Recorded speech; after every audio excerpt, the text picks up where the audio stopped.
Welcome to another episode of Bledsoe Said So. I'm your host, Ryan Bledsoe. We are joined by Alex, our producer. Give him a little look. Hello. We need more on that wall, man. There's not enough on that wall. Look at that again. We'll fill it up One more time. Yeah, we gotta swag that out a little bit. Yeah. Hello, everybody. It's a work in progress.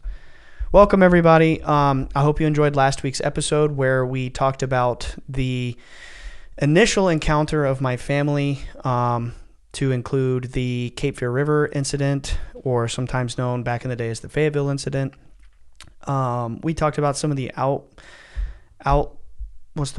backlash? Yeah, the backlash that was experienced by my family, the documentary that just really caused a lot of trouble in our lives. And I wanted to sort of pick up from there and go forward and talk about some of the things that followed that, right? So in 2008, when this documentary comes out, right, I'm like 15 years old. I'm in the 10th grade. And I remember vividly what that was like going to school the next day. The night that it came out, we had a party at my Aunt Julie's house. And it was really sweet. It was really like a supportive thing. My Aunt Tammy was there, all their kids, the whole family, we all gathered. And it was a really kind thing of them to say, oh, our brother's going to go on TV. Let's all have a party and watch it. You know what I mean? And I will say admittedly that in the very beginning when we were being told, you know, we're crazy and dealing with the devil and all this stuff, my dad's sisters have always been pretty supportive. And I just wanted to acknowledge that. I've never heard a single word from either of them that was like negative or critical. And actually it's quite the opposite. And they're very much supportive. So, I'm very thankful about that. So when our documentary started to come out, basically my Aunt Tammy was like, made these shirts that were really goofy. I have one in my closet. I've showed it on a previous episode, but it was these shirts that were like lime green, and they said, the Fayetteville incident, because that was the name of the episode on the Discovery Channel.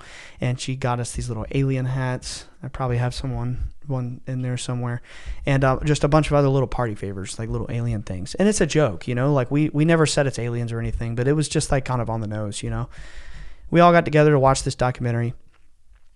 And the room through the viewing of the documentary was like you could cut the tension with a knife because of how bad it made us look. And we were all so shocked and so disappointed. And I just remember it being so disappointing. And you could just tell that they were not happy with it.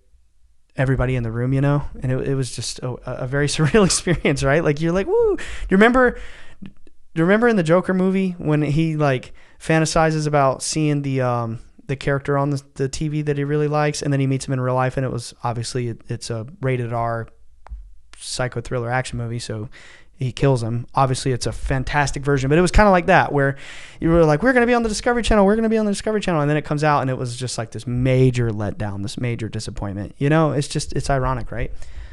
So I just remember going to school the next day, but I was still proud of my father and my brother, so I wanted to show support, right? And I surely didn't think anybody in the world that I knew would have seen it. I didn't know it was going to be in the newspaper the next day, and I put on that lime green shirt under. I had like a kind of like a Carhartt style jacket, I think it actually was a Carhartt, and so I had that jacket like over the green shirt, and just was thinking it was incognito. You know what I mean? And then I get to school first period, and my teacher is like, saw it. She saw it the night before, and she basically invited, and I took my coat off and put it on my, because I'm hot in class, right? So long story short, she actually saw it the night before and invited me to the front of class to like talk about it to a classroom of 30 students. And I had this dorky green shirt on, and I was like, oh man, in that moment, really, I was like so regretting wearing that to school the next day. And I remember feeling humiliated talking about it, and just it was so humiliating, like having to go in front of class and tell other teenage kids, some of them laughed, some of them, whoa, and it was just a kind of a shocking experience. And then I go to second period, nothing happens, pretty normal. Then I go to third period, it's art. I'm a terrible artist, but for some reason I took it for 3 years. I had friends that I would take it with, and I would just talk the whole time. But yeah, my art teacher, and she's a lovely human being, and it was nothing but just the most positive vibe. But she asked me to stay after class, and I was like, oh, thinking I'm in trouble. And then I stay after class, and she basically breaks out a newspaper that she had of our show being, the Fayetteville incident. And I just remember, I'll never forget, she basically told me how brave my family was for going out and telling our story, because when she was a little girl, she was with her aunt outside somewhere in the woods or something like that. They were just away from other people, and they saw something in the sky that was not right. It was, divine, UFO, orb, something like that. And I'm talking like 40 or 50 years before that. She was, an older lady, like, you know what I mean? So she was talking about when she was a little girl. And she just commended us and was like, I support you guys. I'm so proud of you for getting your story out there. And I was like, oh, well, that was really positive. Go home, tell my mom and dad, But throughout time, for the rest of my high school career, kids would come up to me and they would mock, they would laugh, they would just make comments to me about UFOs and about aliens, and of course my other siblings too. And some of them would come up to me with cell phone videos of orbs, genuinely, and show them to me and be like, what do you think about this? Is this real? Is this like what your daddy saw? I'm like, I don't know, man. Probably, I'm not an expert. But because had you seen anything at that point? Absolutely. On your okay. Yeah. All right. Yeah, absolutely. It started like the first week. My dad comes home. I'm 13, right? And there's a lot of growth from 13 to 15. You're talking like a middle school, barely pubescent kid to like a teenager in high school. There was a lot of maturity difference between the time that it actually began and then, I'm in school. Still not mature, but it's a spectrum, right? So back then it was a big difference in how the kids reacted, how I felt, and how I handled it. You know what I mean? When I was 13, I was so traumatized by this stuff that I had to see a guidance counselor from all of the fighting at home and, all of the strife and people saying my family was crazy. It was so traumatizing that I would go to school and I would just not speak for days. And I guess they put me in like a guidance counselor thing. I'm just saying, I was so young. It was so traumatizing. Like, little children don't know how to handle this stuff that well, so they shut down. By the time I'm in high school, it's a little different, but it still sucked, right? At that point, it's just like bullying. But, yeah, dude, kids would come up to me and they'd be like, I believe you guys. Or kids would talk about us. That was the most, they wouldn't just come up to us, but we would hear it through the grapevine. Like, oh, I was in class the other day and they made a comment about the crazy Bledsoes. You know what I mean? Or like my wife, she's in my sister's grade, just moved there from Florida. And, she's at lunch one day, hasn't even met my sister. And all these kids are telling my wife that, the Bledsoes are this crazy alien family and we were on TV. It was like that. Like, everybody knew about it and they wouldn't always say something to us, but we would always hear about it. We would catch it. We would go home and our aunts and uncles and our family and everybody we knew would be like, don't talk about that. You're crazy. You're dealing with a devil. It's evil. I don't want to hear about it. Jesus didn't die on other planets. It's not real. All that kind of stuff. We would hear that. And it went on for 5 years. I'm in college at this point. My brother Jeremy's in college here in Wilmington. Chris Jr. has moved out. He's in his 20s, by the time I'm in college. He's doing his own thing. Emily's in high school. We're all in completely different phases in life. Whereas when it all started, all four of us kids were in school. We were all at the house. It was just different. As over those 5 years, Jeremy moves out, Junior moves out. I'm staying across town at college. So like we weren't all around each other. It was just a different family environment. And in 2012, we had another encounter that sort of took what was happening to us to the next level. So before I go into this, I want to talk about a little bit more of the landscape of supernatural experiences we were having before this moment in 2012. So from 2007 to 2012, I'm 13 years old all the way up to 18, right? 5 years of darkness. My father always called that the 5 years of darkness because it was so horrible how we were treated, that it was like a really dark period for our family. We weren't really getting any help from anybody. We weren't really receiving any answers. It was very scary, and we weren't fully aware of what was happening to us, and it was just continually happening.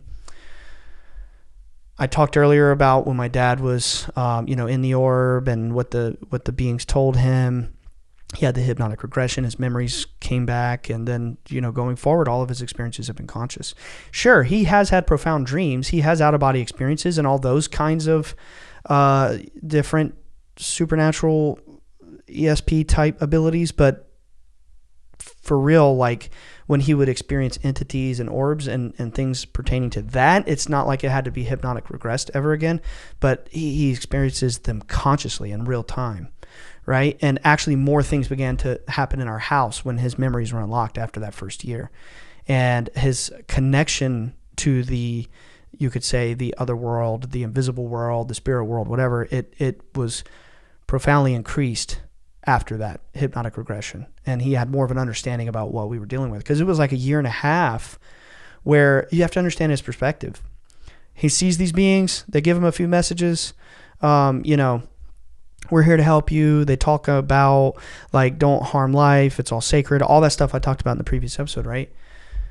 And then that was that. He wasn't getting messages. We were just seeing things. We were seeing lights in the sky, 99% of it. I mean, January 8, 2007, the original encounter happens. Within a week, our entire family is like seeing orbs in the sky. It was, to be sure, it was at least within a month. It was very quickly after that original night. It's like it happens and then boom, right away we're seeing stuff, and it never stopped. And the frequency began to increase, right? We began to see things in the house. We began to see shadowy beings run and dive through the wall. My mom and my brother are looking out the window at the same time. I'm sitting on a sofa next to my dad. And like, if you see behind me, this picture of the lady, imagine that's like a window behind me. So I can't see it. It's right behind my head, and it's right behind my dad's head. And my mom and Jeremy like have face-to-face contact with an entity through the window. Things like that. That was all in the first year. Something gently shoved her in the kitchen because my dad was praying she would have experiences. Emily would see an entity in her room. Things like that. They weren't talking to us. They weren't communicating to us. So we were very frightened. We were very scared. What's happening? We don't really know what we're dealing with here. But Dad always maintained, and he reported, that it was angelic. So as a family, we were like, okay, this is positive. It's angelic. It's here to help us. But, what's happening? Nobody wants to talk about it. We're not allowed to bring it up. We need help figuring this out and dealing with this. All kinds of things happened. My mom was seeing entities with the red eyes in the backyard. We have this funny story that we kind of pass around in our family over the last 18 years where my mom was outside one night mowing the grass on a riding mower with a headlight, and my mom would always prefer to like mow grass. If it was her turn, she would do it at night because it's cooler in the evening, so she's like, I don't want to do it in the heat. So she's mowing grass one night. My dad walks out the back door. He checks on her, just see how it's going. He goes back, gets like a cup of coffee or something like that, and then he turns around and he's looking out the back door again, and the lawnmower is driving in the backyard, because my dad, he's a mechanic. He's always ripping machines apart and replacing them, and he had disabled the thing when you get off the seat that it does a kill switch. You know what I mean? So my mom was mowing the grass at night, and she literally, for just a few feet away, one of those little beings was standing there, and it had the red eyes, and she made eye contact with it. She hopped off the lawnmower and sprinted to the house. The thing just is driving on its own and everything. And it was obviously scary in the moment, but my dad always laughs about that story. It was just an incredible sight. One minute he looks, she's mowing the grass, he walks away, he looks back, and the lawnmower is driving itself, and she's sprinting to the house. And she's like, I saw one. She actually tripped and fell down. She was so freaked out, And it was stuff like that was happening in the first 5 years. We're seeing entities face to face. We're having these encounters. Stuff's getting knocked over in the night. You could describe it as like poltergeist activity. I don't mean in a negative connotation. I just mean, stuff falls off the shelf, light bulbs get unscrewed. There's one time we're having dinner, and we had like 3 dogs at the time. We had 3 dogs. And my mom is kind of like very OCD. Like when we would eat dinner, it's like, put the dogs outside. We live out in the country. So it's like, put them outside. They were inside and outside dogs, right? So she's like, put the dogs outside. I don't want them up under me while I'm eating. So it's like, okay. One of us takes the dog out, shuts the back door, right? Go sit down. We're eating for a few minutes. The dog walks right back up to the table. And it's like, what the heck? Take the dog out again. Shut the door. That was weird. Go sit down. A few minutes go by. Dog comes back to the table. And we're like, how is this happening? We had this back porch light that you see them a lot on houses where it's like there's a light bulb inside of a glass like fixture that looks like a lantern or a street post. You know what I'm talking about? And you have to like kind of unscrew the thing to like actually put the light bulb in and screw it in. We go to take the dog out again, like the final time after it had come inside 3 times somehow. And the light bulb was unscrewed in that glass fixture. Well, we had the back patio light on, and we go out there. We're all the way on the other side of the house in the kitchen eating dinner, while that was going on. And like the light bulb was unscrewed. So we're like, whoa, how that can't happen. So stuff like that continued to happen over 5 years. Really weird things, really bizarre supernatural interference and entities and orbs, all the time. I remember being like 14, 13, something like that. And I would see them one night. And then, I would go out every night with Dad. He was so desperate for us to keep seeing and for him to keep seeing, He's still like that. Every time we skywatch, he's still like that. He's still out there every night. It never went away, right? It's this obsession to continue. It's like a inculcation, It's like this need to continue to see the phenomenon. But I remember as a child, there was like a 2-month period where I didn't see an orb. And I remember being scared I would never see one again. That is just an example of the frequency of supernatural experiences that we had that continued to happen. The sheer volume of things that we were experiencing on the regular. Seeing orbs in the sky, all that. So meanwhile, when we went to the Cape Fear River, when my dad and my brother, they saw all that stuff. They came home. All the events of that night happen. The entities, they telepathically communicate with him. My dad's taken for 4 hours. He finally has those memories uncovered a year and a half later. The experiences continue to increase in intensity.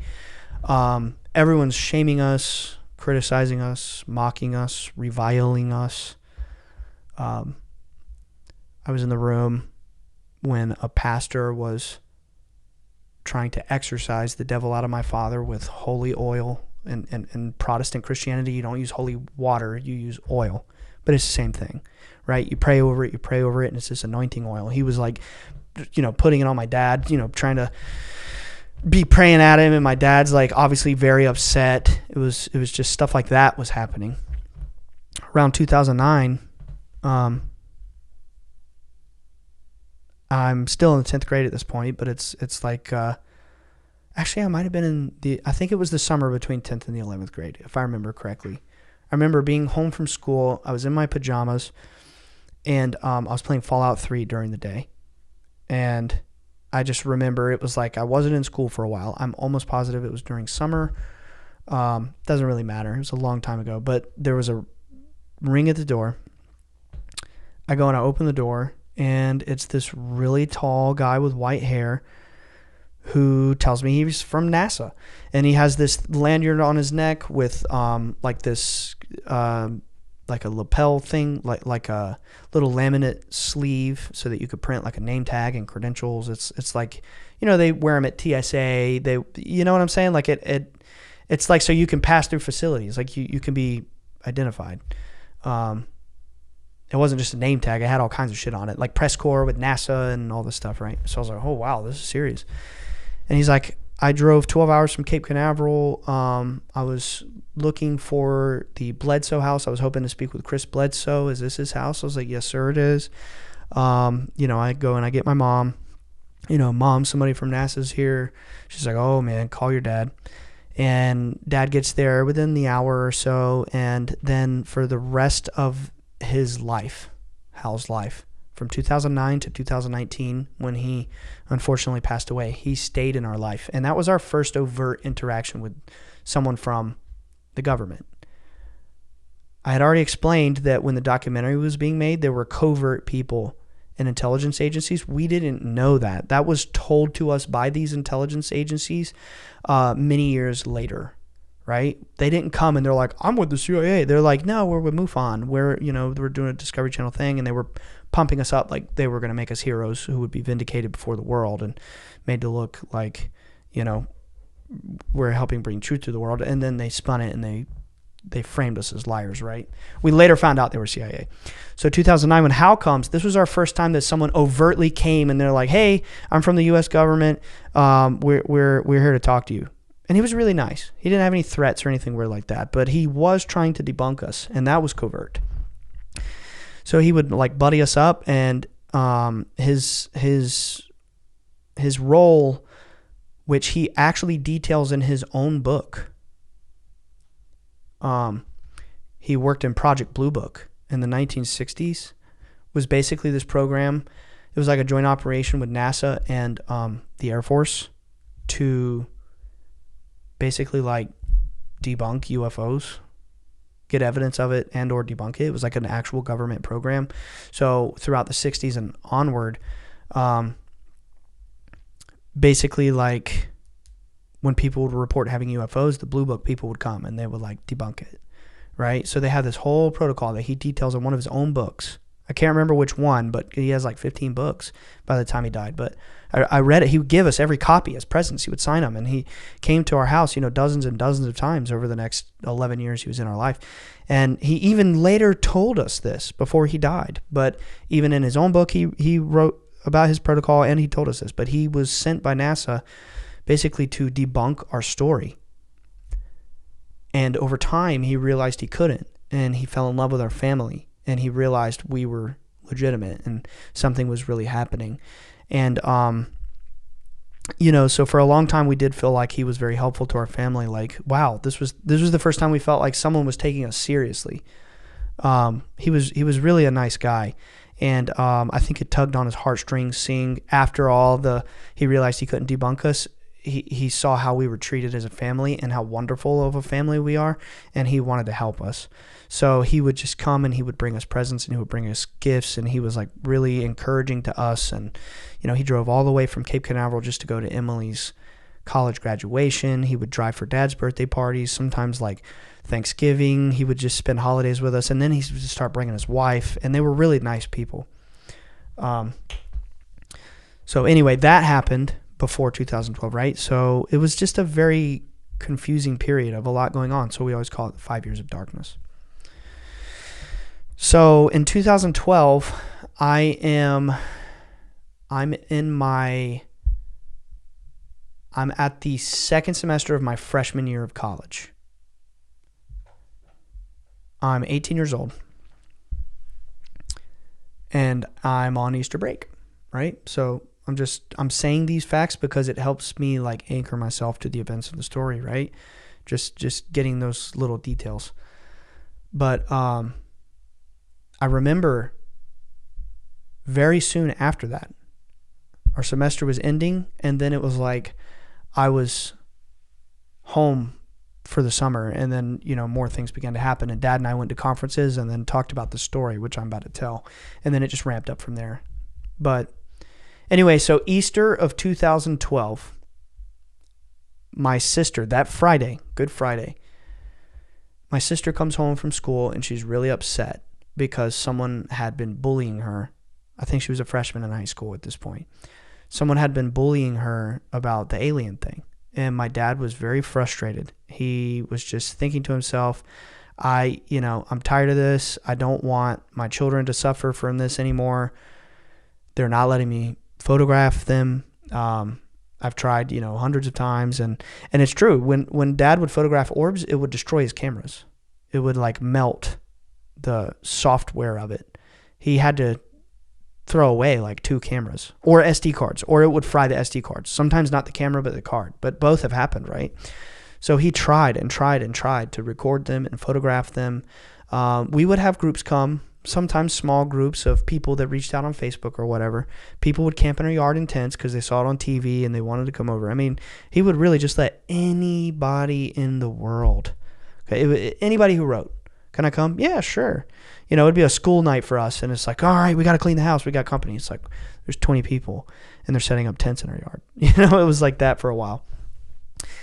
And we would see orbs with crowds like that back in the day. People, faces I can't even remember because it was so long ago and I was a child and it happened so frequently. It was over the course of many years. It was hundreds of people up until a point now. It's been, you know, many thousands of people that we've skywatched with, and they've seen orbs. So anyway, my sister comes home from school crying. My dad's really disturbed about it, and he that night he goes out to the sky and he yells to the sky, basically, thank you for healing me of my Crohn's disease. But I've had enough. I don't want anything to do with this ever again. Leave me alone. You're not letting me photograph you. You're not, you know, helping me. So thanks for the healing, but I'm done with this. I don't want to see this ever again. Just leave my life alone. And the next night, Saturday night at 3 a.m, this booming masculine voice says, arise. And, you know, my dad awakes, and it instructs him to get dressed. And he basically gets dressed, and it instructs him to go outside. He goes outside.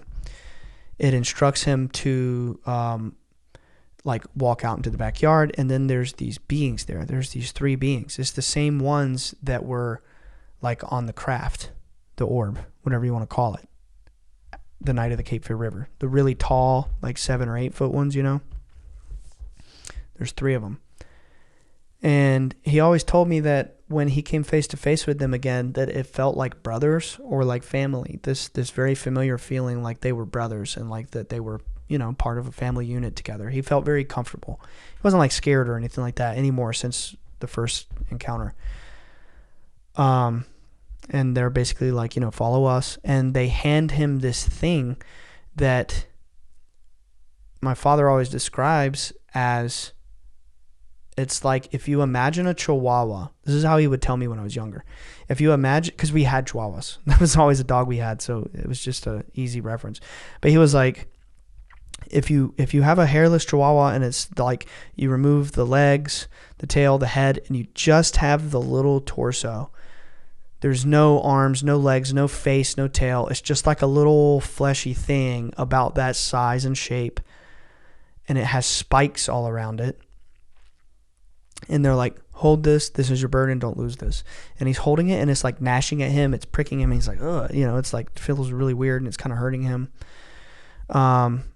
And they instruct him to like walk through the backyard with it. And he walks around the corner.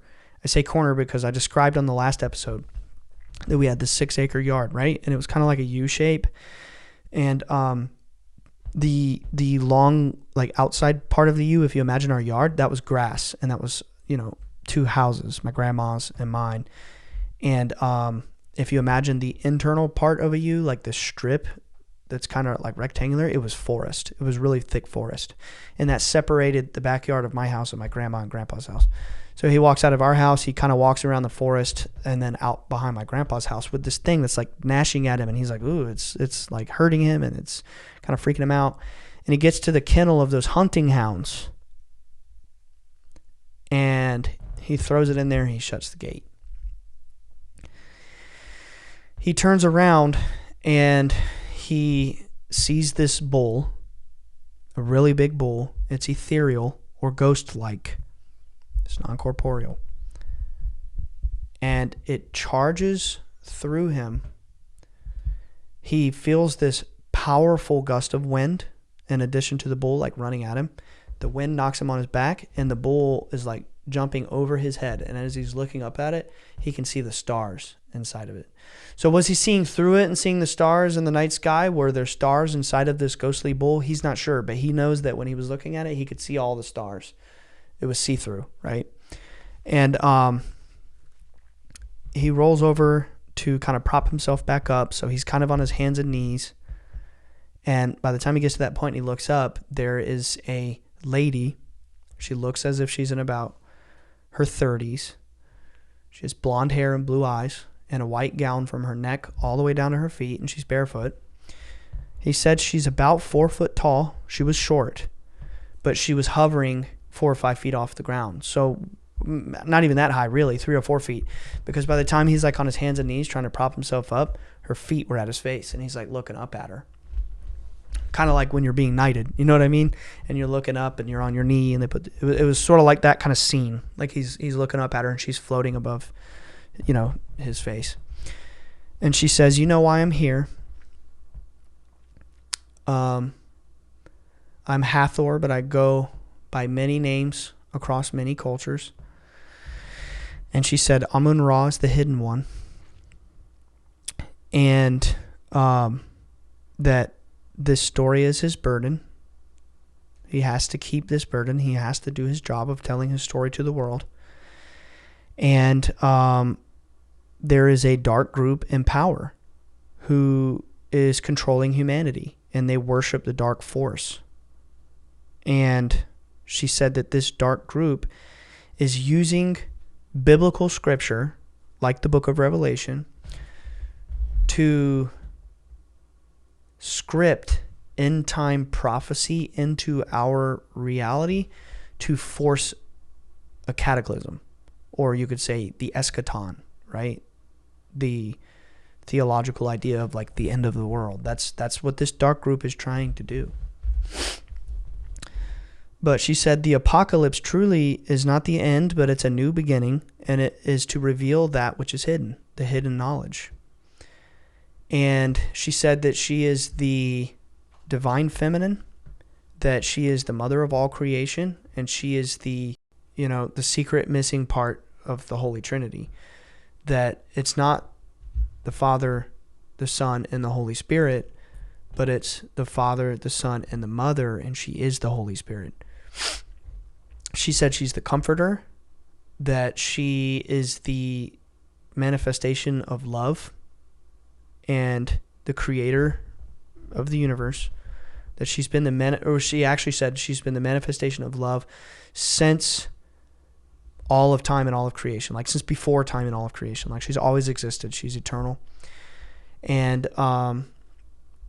that we are approaching the age of Aquarius, which, this has been a concept for a very long time. We didn't know about this. We were Pentecostal Christians. We didn't know about any of this. It was all very shocking information, right? I definitely experienced some sort of existential shock when I heard this for the first time 2 weeks later. But she said that the beings that we have experienced belong to her, that they are a part of her and they serve her. She's the Queen of Heaven.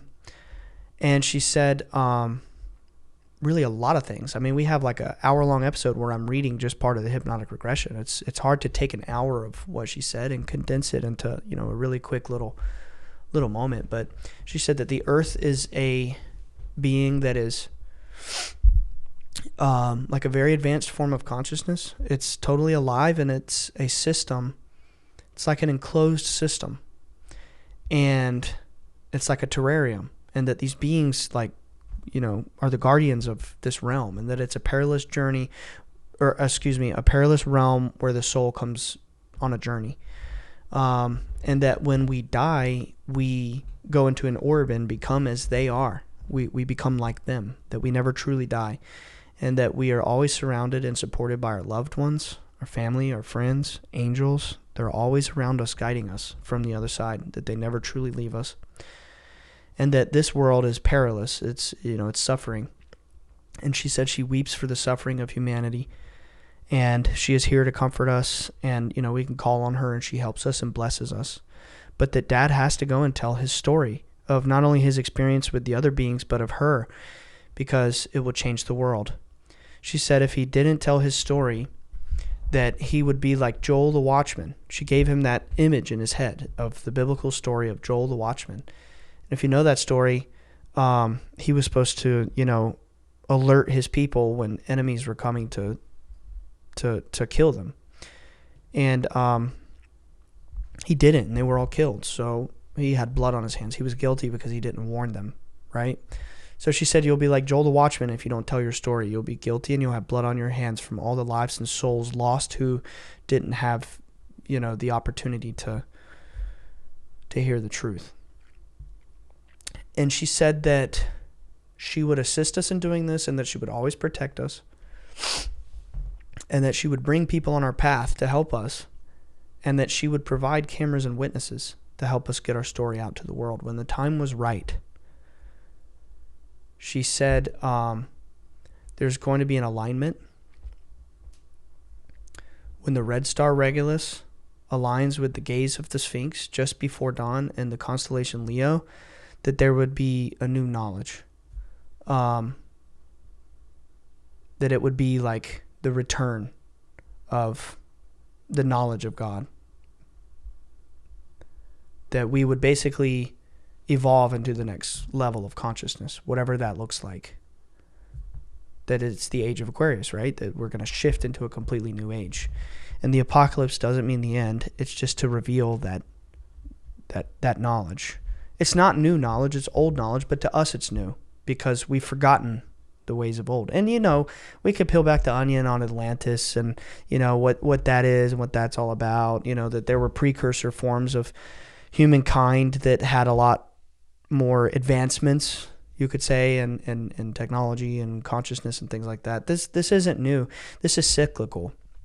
This happens over and over, probably on a 26,000-year cycle, where new forms of humankind come here. But they come here and it evolves to a certain level, and then there's some sort of event where it's like on to the next one. But that's my speculation, right? But she said that it would, be a new knowledge when this alignment happens. She never gave a date. That's very important. She never gave a date. She only said an alignment. And that's kind of the gist of a lot of the things that she said. And then we just recently did another episode. Would you mind finding that for me so we could reference that? So for people who are hearing this for the first time, they could go back and they could kind of listen to that and get the full transcript of some of the things my dad described that she was telling him, right? Because I wasn't there firsthand. It's a lot of information. But that's kind of a lot of the important parts. She said that they would intervene when the suffering of humanity becomes far too great, that they would not let us suffer too much more than we can bear. The lady regression was episode 185. 185. So if you want to hear the full scope of the things that she told my dad, check out 185. And then he bargained with her, and he was just basically like, I'll do it if you protect my family. And she said, yeah, you and your family and your friends and anyone in your circle who helps you with this mission will be protected. And that was that. So that was Easter 2012, right? 2 weeks go by before he even told me. I was the first person he told because I was always the one coming to him and asking for information, asking for answers. I really wanted to know. I wanted to figure it out more than anybody. And I remember being blown away. And of course I believed him, but it was a shock to me because I was a fundamental Pentecostal Christian and I had never heard of, this holy lady. I'd never heard of the Holy Mother or the Divine Feminine. I didn't know how to handle it. It was really, truly shocking at 18 years old to have my paradigm flipped in that way. And I'd already been going through that for 5 years, constantly seeing supernatural beings. But I was like, well, it could still be biblical 100%. Like you find a way to justify protecting your belief system so that your consciousness doesn't shatter, right? So I just remember always flipping through the Bible over those 5 years and trying to figure out, what's happening to me. And then the lady comes and just blows all that open. And she basically talks about how she's, the Divine Feminine, the Age of Aquarius. She shows the pyramids, the Sphinx, and all this Egyptian stuff. Amun-Ra's the Hidden One. It was all completely new concepts to me. She talks a little bit about reincarnation with the whole when you die, you become as they are, and you come here on a journey. And, it was just all kinds of change to my belief system that I didn't know how to process it, but I knew it was real. I knew he was telling me the truth because I had seen things and experienced things for myself. So it was like, it was almost weird, like, okay, I accept this, but I don't understand it, and I don't know what to think of it, but, you know, I've got to figure this out. So shortly after that, really shortly after that, actually, probably within a month, Dad and I go to Asheville, North Carolina, because he got invited to do a MUFON conference with like 50 to 70 people, like a real small one. And I think I was on summer break at this point, or at least spring break in college. So like I could afford to just drive 6 hours away from home and go on a trip with my dad. Or 4 hours, I guess. It's 6 hours from Wilmington, but 4 hours from Fayetteville, right? So I'm like, yeah, I'll go with you. And we go to this MUFON conference, and he like is only wanting to talk about the lady. And he's in front of the crowd, and he starts to tell them, something recently happened to me that I want to talk about. And I, basically saw a lady, and the crowd's like, boo, they're heckling him and like kind of really being horrible. And my dad starts crying. He starts crying. And it was almost like he went into a trance, dude. And he said something like, in September, there's going to be an earthquake of an 8.0 magnitude or 7.0 or something like that off the coast of Baja between California and Mexico. Sure enough, that ended up happening many months later.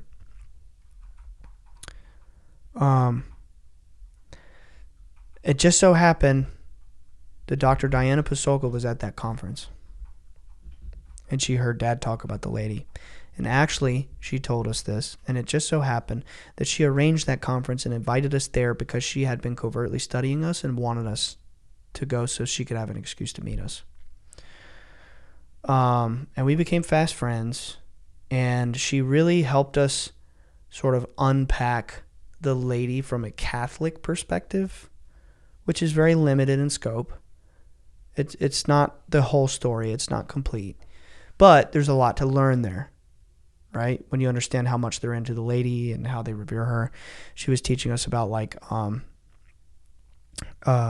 Lady of Fatima, which we never heard of. We're Pentecostal and Baptist Christians in North Carolina. What is Fatima? I don't even know what that is. You know what I mean? That was our position. And she's explaining to us that this is something that has actually in modern and recent times appeared to people many times. And we're like, whoa, okay, maybe we're not that crazy. Maybe there's something to this kind of thing. Somehow or another, probably because of that and probably because of just whoever was there in the crowd, word got around, and the CIA and more people from NASA and people in Army intelligence, naval intelligence, Air Force, every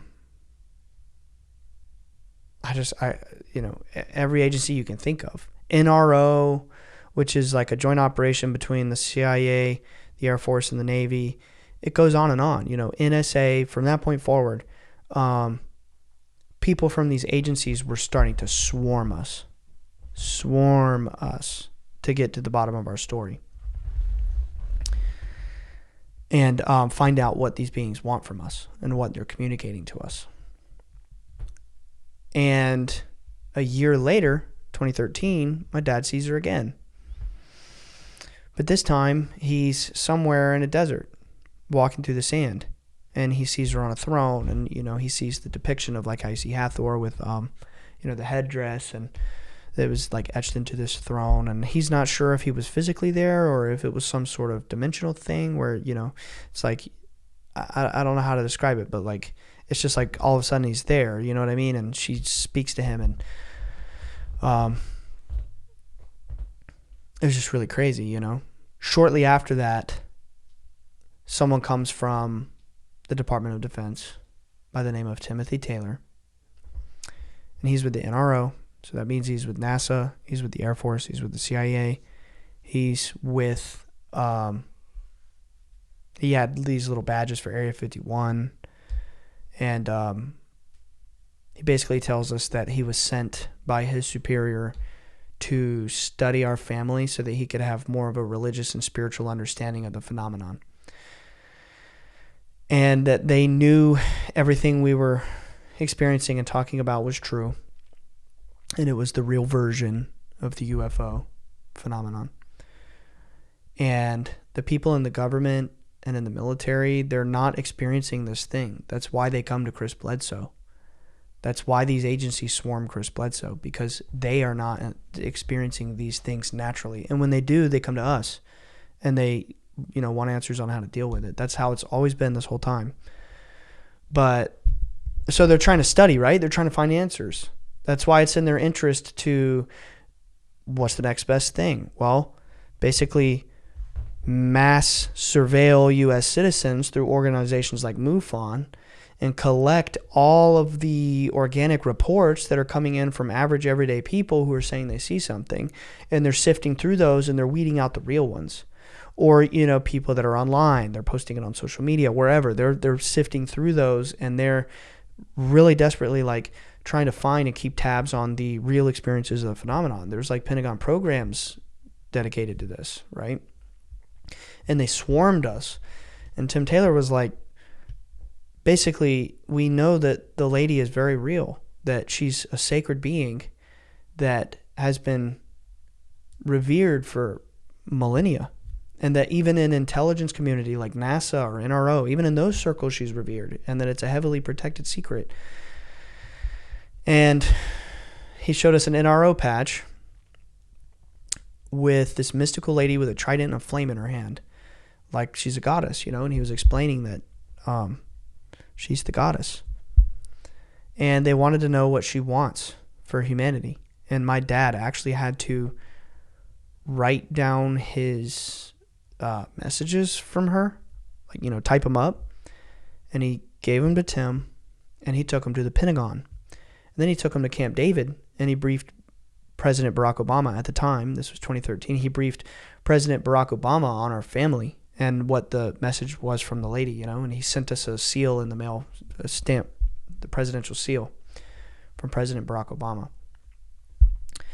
So we went from being in this 5 years of darkness and seeing thousands and thousands of beings in the form of orbs or actually manifest entities running around, shadows diving through the wall, stuff like that, to, in 2012, seeing this lady and boom, being swarmed by the intelligence communities, the Department of Defense, all that stuff. So it ramped up really quickly. And my dad would do interviews for a while. He would entertain doing, radio shows. Podcasts weren't really super popular back then. And he would do interviews. He would let people come and interview him in person. By that point, he was in about a dozen books. Maybe not big books, but he was in books. There's no telling how many books my dad has written about it now. I have no clue. But he was always open about his experiences to whoever would ask, anybody. It doesn't matter who. He still is that way. And for a time, these people in these different intelligence agencies became so heavily invested in us and interested in us that they really looked into us, was around us a lot, asked us all these questions. We would go to mutual events, and he didn't really talk that much publicly for a while. It was many years. Many years. He kind of went dark to the public. And the government interest ramped up and ramped up and ramped up. Somewhere between 2009 and 2012, I can't remember exactly, but my dad came down with rheumatoid arthritis, actually, that got very severe around 2016, 2017. It started to get really severe where he was becoming crippled, and they started him on a chemotherapy treatment.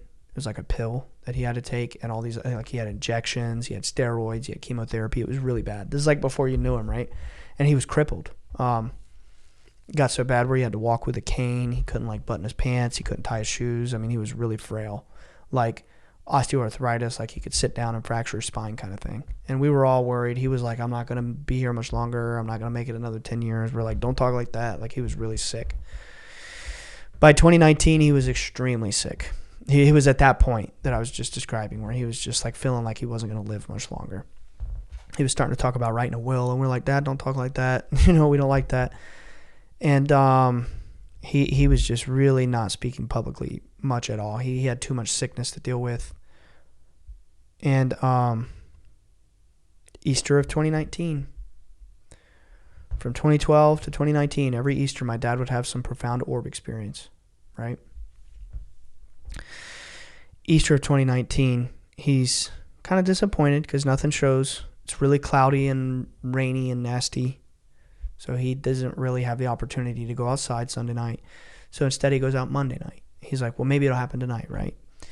And he goes out to the pier, because my dad lives on a small pond, right? So he walks out on the pier right in his backyard, and he sees this really big orange basketball-sized orb come from over the forest to the backside of my dad's property. It's like you walk out the back door, immediately there's a pond.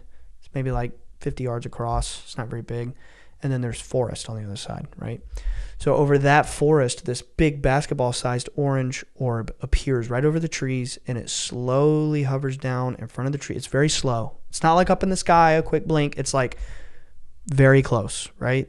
That's like 50 yards. Appears over the trees, comes out in front of them, slowly goes down, and it hovers very slowly right over the water. And it's just over the water. And my dad's looking at it, and he's like freaking out. He pulls out his phone, and he is in so much shock. He thinks he's recording for 18 minutes. He dropped to his knees. He was so like in awe of what was happening, and like he couldn't breathe. He was gasping. It was like the energy from this thing was electric. It was making his body shake. He was so awestruck by how close and how massive this orb was, right? And it starts to vibrate. Within that 18-minute period that he thought he was recording, it starts to vibrate, and it starts moving up and down in a straight line at about a diameter of 10 feet. And it starts going really fast, like, those fans that you spin and it like writes a laser message in it? It was kind of like that. It starts going so fast that a form begins to project from it, and it was this glowing being. It didn't have any facial features, but it had a head, arms, a leg. It was just like a fully manifested being of light. I forgot to mention, this is important. I forgot to mention that when my dad saw the lady, those 3 7 to 8 foot tall beings that took him to see the lady, when he saw them the second time in 2013, they removed their physical form, and they were just pure glowing light. And they sang in a heavenly language. That it wasn't human, but when he heard it, it made him weep, and it like vibrated his soul, and it was like pure love, and it was like a heavenly angelic chorus that they would communicate. Anyway, so in 2019, this being is like that. It's like fully just glowing of light. And it tells my father that he had passed the test, that he didn't change his story ever, that he kept it about God, and that because he did so, that he would be rewarded, and that he would be provided with cameras and witnesses to help him get his story to the world. And that his children and his children's children would be blessed, that his future generations would be blessed, because he carried on his mission and he never changed or never wavered about God. And he basically said, start going public, warn the people, hard times are coming. It was just a few months later, COVID hit, right? Dad didn't know. He was just like, oh my God, I got to get out. So it was shortly after that, Easter of 2019, that he went public for the first time ever again. And it was actually on Jimmy Church's show. I think it's Fade to Black. I know that show, but I think he went on Fade to Black. I don't know if that's what he was doing back then or if it was a different program, but I know he did it with Jimmy Church. He went public for the first time in years, and he starts talking about this, right? So it said to warn the people, trouble's coming. The biblical period that we understand to be the tribulation is about to begin. Well, if you do the math on that, and you look into the biblical period of the tribulation, it's roughly 7.5 years. In the Bible, it says X number of months. I'm not a mathematician here. I can't count that fast, and I don't remember it word for word. But if you count up the months that it says that there's this tribulatory period, it's 7.5 years, roughly. Well, crazy, because that goes into 2026, right? And he basically said that we're going to help you get undeniable proof to share with the world, and that you'll be successful. Go keep talking. Go public. And it basically, Dad pulls out he had his phone, but he looks at it and he sees he's not recording, right? And he's like, oh crap. And he hits record, and then it dims down into an orb. And then he gets like another 9 minutes of footage of just that orb, the original orb, the big orange one that's over the water. And it's just like kind of pulsing, and then it floats away.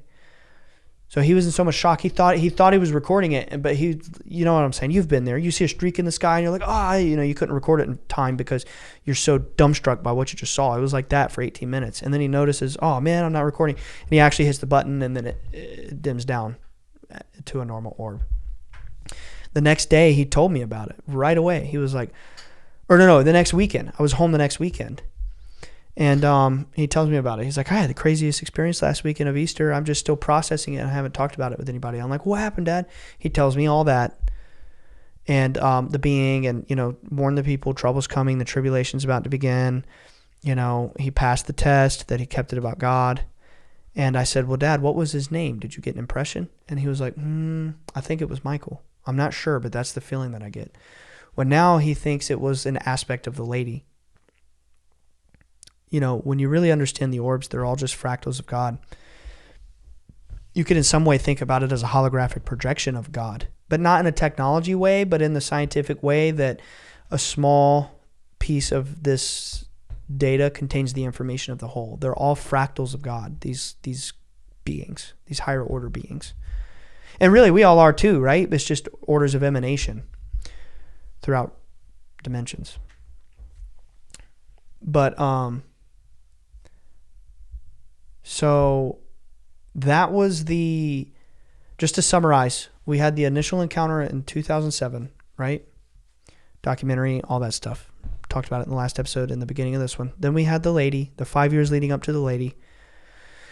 And so much happened in that time that I can't even begin to, at one point between 2012 and 2019, actually at many points, people from intelligence agencies were giving us death threats.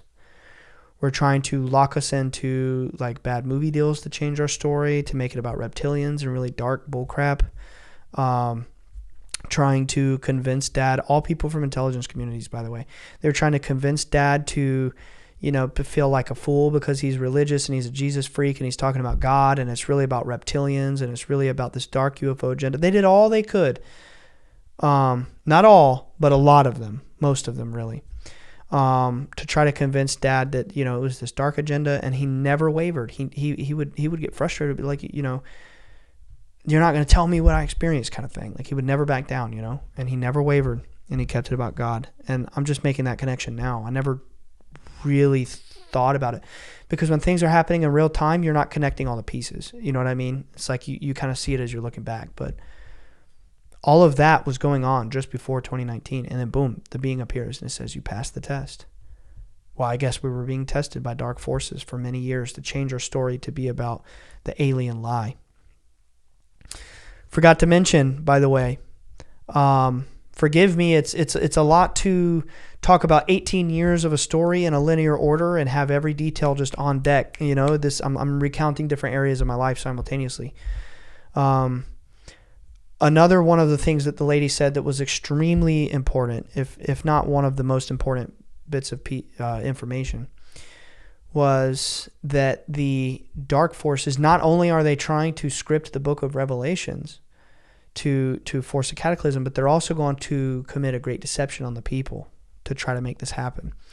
And that deception will be that there is no God, there is no spirit, there is no soul, that It's aliens. That's the lie. That's sort of the message of the dark force. That's why this alien agenda is so propped up. That's why people who talk about aliens can just waltz onto Joe Rogan or whatever program they want, and they get all the media coverage. And then the Bledsoes out here talking about space angels. People for the longest time didn't want to play ball with us, right? Because we're suppressed. We're locked in a corner by the powers that be. And the people spreading the lie just get to go sip tea with all the who's who of the world and get to share their bull crap to the masses. It's a great deception. It's a multi-generational, very complex psyop. It's demonic. The alien narrative that's being perpetrated. It comes from Aleister Crowley and Scientology and very dark occult things. I'm going to do an episode on that sometime in the next month or two, because we kind of have our next several topics slated that we really are excited about getting into. But I fully intend to do an episode really going into the dark occult roots of the modern alien narrative, because the Bledsoes don't see aliens. We never said that. It's angelic beings, right? She said that when the last soul of this realm stops believing in God, that we would be trapped here in an eternal hell. And that is the goal of the dark force. But that it will never happen. I want to also say, I'm talking about the 2012 experience with the lady, right? Not the 2019 one. She said that we would be trapped here in an eternal hell when all souls stop believing in God, but that it will never happen, because as it is written, so shall it be. It was written thousands of years ago that the light would win, and that they will only let the suffering of humanity go so far before, the light steps in and intervenes. Whether that means the story spreads and people, hit this level of critical mass spreads around the world, where a profound number of spiritual awakenings occur and we decide to change our minds and go a different path and not let the dark forces and the rulers of the world, own us anymore. Or if the light actually intervenes through orbs, through, mass sightings. I don't fully know, but I know that in some way on the cosmic scale of things, that they are intervening from behind the scenes to make sure that the dark force doesn't win, and that they will not be allowed to win. That there has been a period where their deception has been able to go on, but in this turn of the new age, that it's going to be, as it is written, so shall it be. The light will win, and the dark force will be rooted out. And a curse will fall on those who are suppressing the light, and on their families too. And it's not too late to change the road you're on, right? I'm on the team of the light, and I feel sorry for those who aren't.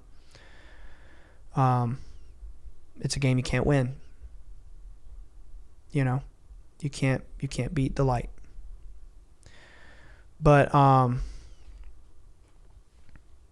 so then, between that and our whole paradigm being shifted, having a deeper understanding of these beings and what they really are, and seeing even more entities and way more orbs, and then starting to attract crowds, and then 2019 having that other experience, and then past that it gets even crazier. 2 years later I started the podcast because Alex, this young guy behind the camera, we start working together, and he starts telling me, I'm kind of catching him up on the cliff notes of the story. We're hanging out. I'm telling him things, and he's just got this look in his eye that's like, dude, you got to start a podcast. You got to get this out there. You got to talk about this. And I didn't listen to podcasts really. I had no concept of really how popular they were, how realistic it was. I was like, I don't know, man. That's not really my thing. I'm not really into it, Maybe it's a cool idea to get it out in some way, but also I was scared because we had received death threats from people in intelligence communities. I was like, I don't know. Years go by, and then we're just like, let's go. Let's take off. Let's do this. And it completely shifted the paradigm to where now the publishing of our story is completely in our hands. So many amazing things have happened since we started this podcast. And I think that it has caused ripples to reverberate throughout the whole world.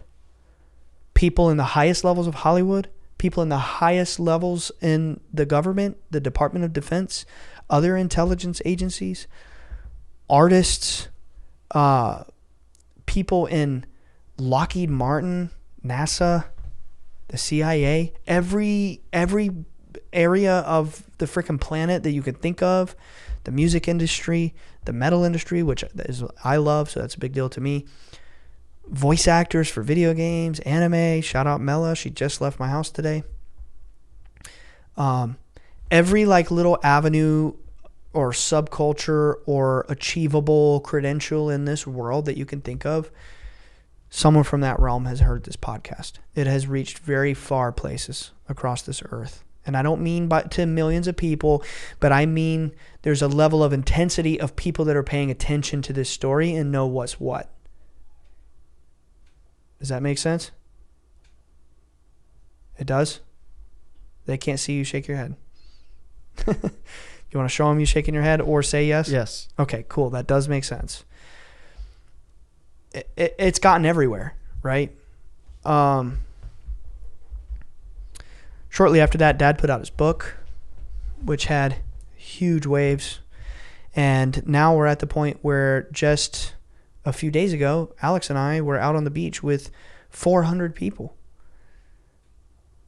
having a mass skywatch, a mass sighting event, seeing anywhere easily between 200 to 300 orbs over a period of 3 hours, where at a constant rate over a period of 3 hours, over and over and over, the whole time, with maybe little 15-minute breaks here and there or less.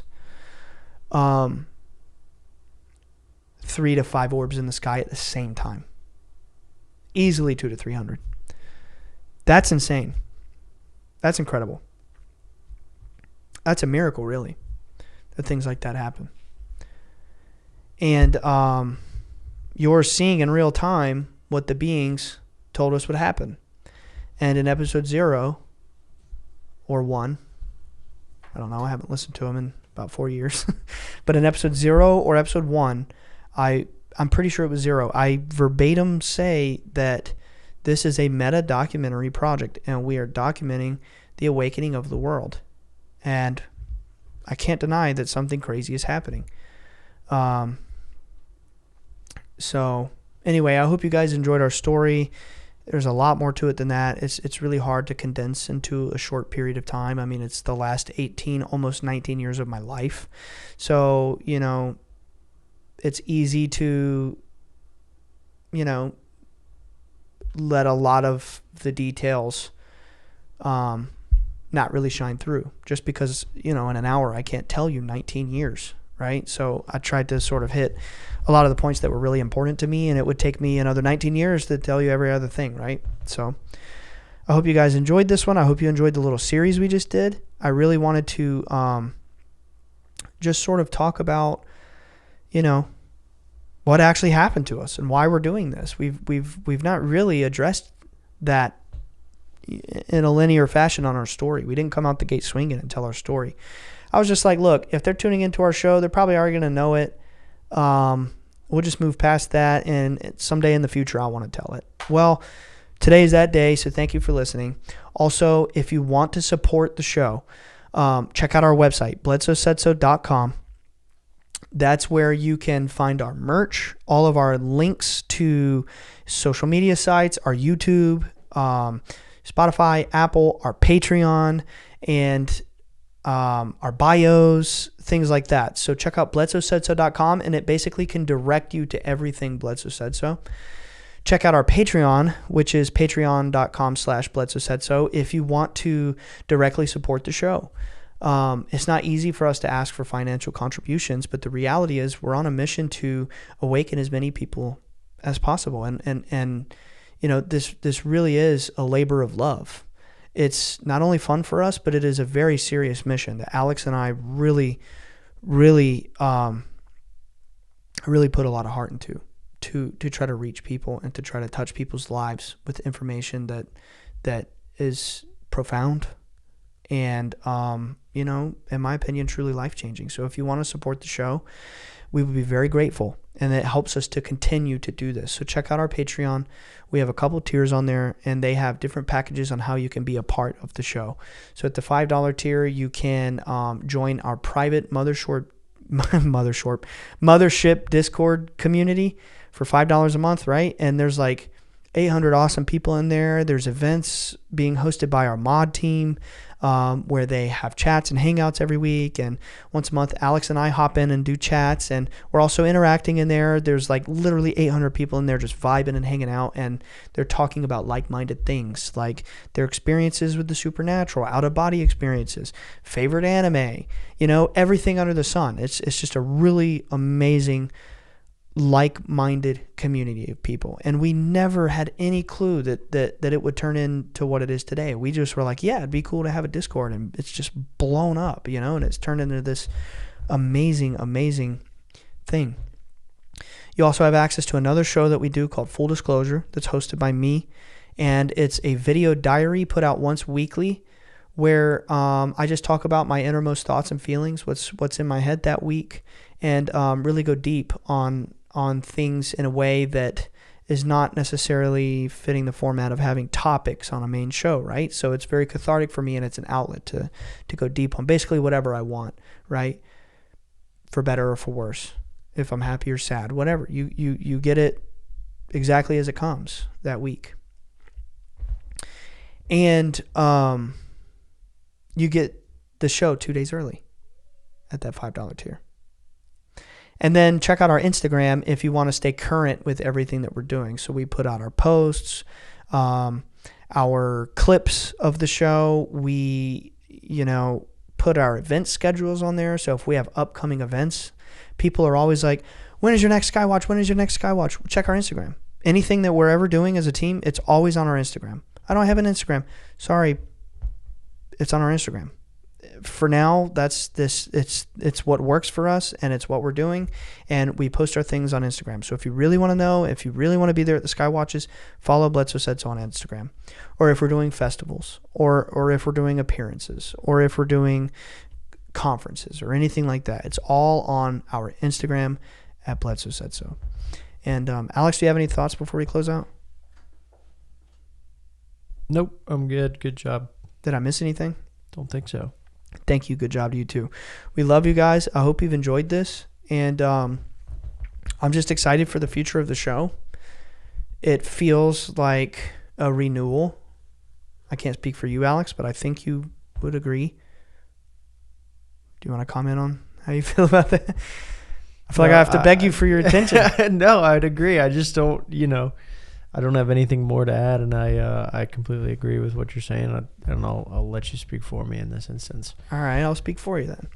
It feels like a renewal. It feels really good, really positive. I like this direction that we're going in, where we're just really shooting from the heart and not only being candid, but going deeper. And we have some topics coming up that we discussed that I'm actually really excited to talk about. And, I'm living the dream. I'm in a position to where I can sit here and I can talk to a camera and blast it out to thousands of people and make a difference in the world. It's like, whoa, this is crazy. Sometimes I can't quite process what's happening. And then I get down on myself because I'm trapped in my room here, and it's just me and Alex, and we're scratching our heads like, are we making a difference in the world? Are we doing anything, worthwhile for humanity? Are we helping people? Are we changing lives? And we get down on ourselves and we beat ourselves up because, this episode didn't do as good this week. And then we go to festivals and there's 400 people, and they're telling us, tears streaming down their face, that this changed their lives. I had someone tell me the other day at Riverfest, which just was this weekend, right? We're only days after that currently at the time of recording this. Someone hugged me and was crying and said, if it wasn't for your show, I wouldn't be here today. And I'm just like, what a responsibility we have. We cannot stop this. We have to keep doing this. Have to keep going. People depend on this. It's bigger than me. It's bigger than you. This is for people, right? And I used to think, people don't want to hear me. I'm just like, I'm getting out of the way. I don't care. I just think that for whatever reason, I just feel compelled in my gut that I've got to keep doing this. And sometimes I feel like I'm beating my head against a wall and I don't know what I'm doing. I'm just being honest here. I'm just being candid, right? I'm just nothing to hide. Sometimes I'm like, I don't know what I'm doing. Why am I doing this? Am I putting too much on myself? And then meeting people and hugging them and seeing them face to face, I'm reminded that's why we're doing this. That's why the lady wanted us to do this. Because when people hear this information, when people hear about the angels, the goddess, how these beings change people, heal them, it transforms people's lives. It causes spiritual awakenings in people to come face to face with proof of the invisible spiritual world. There has never been a time in humanity before like the last 20 years or so, really, where we had cameras and massive witnesses with cameras and scientific equipment and getting like all this data to actually have quantifiable evidence of dimensional supernatural beings. Being presented with that evidence changes people. Hearing the story, the narrative, understanding the level that these beings interact with us, with humanity. You know what I mean? Their intentions, all of it. Hearing this story is a rabbit hole that takes people down this incredible journey of deconstructing their nihilistic, negative belief system. And they come out on the other side and they realize God is real. And because God is real, and the narrative that comes along with that, I'm a divine being. I'm sacred. God is sacred. The world is sacred. My neighbors, my brothers and sisters are sacred. Sacred, right? Sacred. They're sacred. Not sacred. They're sacred, right? So hearing this changes people, and they know that life, it's going to be okay. Like it can be totally okay. That there are forces that help us, that intervene on our behalf when we ask. It changes everything. It's I could keep going. I could keep going and going and going and going and going, right? But I'm not always reminded of that. So anyway, I'm going to get off my soapbox. I'm very lucky to be able to do this. I really hope that it, is something that you guys enjoy, and thank you very much for supporting us and doing this and listening. But really the thing that I wish that people would do the most is that they would go and they would tell others, that you would, in the same way we have had experiences and come to this knowledge, and we have made it our mission to tell as many people as possible. Tell people about it. Be a lighthouse for other people who are freaking out that they think it's the end of the world. Don't even need to go into that. But everybody right now, just 2 weeks ago, people thought it was the rapture. September 23rd, they thought it was the rapture, right? It's upside down. People think the world is ending. Literally. It's crazy out there, bro. They need to hear this. They need to hear something that's positive and is gives them hope and helps them have something to look forward to in the future. Because a positive mental outlook is how you manifest a better future. Well, if you're a nihilist, you're probably not going to have a positive mental outlook, So anyway, I'm going to stop ranting in circles here. Thank you guys very much. We love you. We'll see you next week. Thank you for your support. Thank you for sharing this information with others. Thank you for being kind to us and just saying the most lovely, wonderful things in the comments. I try not to, but unfortunately I do read them. So thank you for everyone who's ever been kind to us and supported us in this mission, and we'll see you next week.